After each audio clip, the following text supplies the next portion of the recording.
Hello বন্ধুরা, আমরা চলে এসেছি বিবেকানন্দ নিউজ চ্যানেল থেকে। এগিয়ে থাকে এগিয়ে রাখে। তো সর্বপ্রথম বলছি, আমাদের বাঁকুড়া মিথিলা গ্রামে আমার একটু ভুল হচ্ছে, কারণ আমি নতুন কমেন্ট দিই তো তাই। তো সর্বপ্রথম আমি দেখার চলেছি ওই আমাদের ক্রিকেট, দেখুন আমাদের ক্রিকেট গ্রাউন্ড জলে ভেসে গেছে। এর মধ্যে অতিবৃষ্টি নামিয়ে দিয়েছে।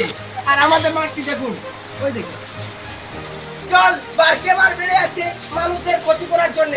অনেক ঘর বাড়ি তলিয়ে যাবে এবারে। অনেক মানুষদের ক্ষতিও হচ্ছে, আবার ভালো হচ্ছে।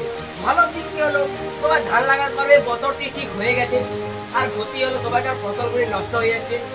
জল দেখুন, এত জল বেড়েছে বাঁকুড়া মিথিলা গ্রামে, আশাই করা যাচ্ছে না। কত জল, এই যে আপনারা দেখুন একটা দিদিকে দেখুন, দিদি এখানে কতদিন ধরে বৃষ্টি চলছে?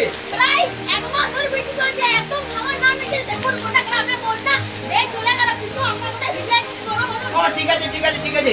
আপনারা দেখতেই পাচ্ছেন এখানে একজনকার দিদি বলছে অনেক দিন ধরে বৃষ্টি চলছে, সব ঘর বাড়ি ভেসে যাচ্ছে। আর একটু দাদা খুঁজে পেয়েছি, এখানে কতদিন ধরে বৃষ্টি চলছে, কতদিন ধরে? এই দাদা বৃষ্টি বলছে 100 দিন ধরে, 100 ভারী বৃষ্টি, ভারী। চলে এসেছি এর মধ্যে আবার একটু জলটা বাড়লো। তার মধ্যে নদী দেখো, গন্ধেশ্বরী নদী। এই তো আমি জলে দাঁড়িয়েছি, ছপক বহুত জল, বহুত মাঠে ঘাটে পুকুরে নালাতে নর্দমায় সবেই জল জমে গেছে। আপনারা, আমি পরে নিউজে আসছি।